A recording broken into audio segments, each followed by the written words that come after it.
All right, guys and gals, just want to show you the headliners here. These headliners for a 67 to 72 C10. Working on a couple right now. Just want to go over the basics of it. It's built out of it's got aluminum base.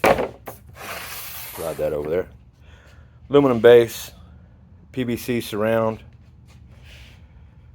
This is what you'll get when you order the DIY kit. You'll get this plus 24 magnets that hold it in place. I use all high quality materials. May seem expensive to some people, but these materials make a difference.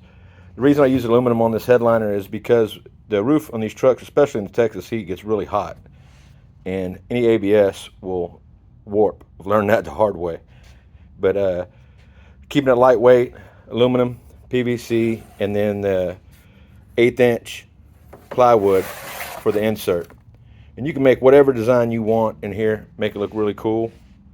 My prices will include shipping. They will be going on the website tonight, and stay tuned to see what I do with these two. I'm gonna do two separate designs to show you guys what can be done with a little bit of imagination to make a production part your own.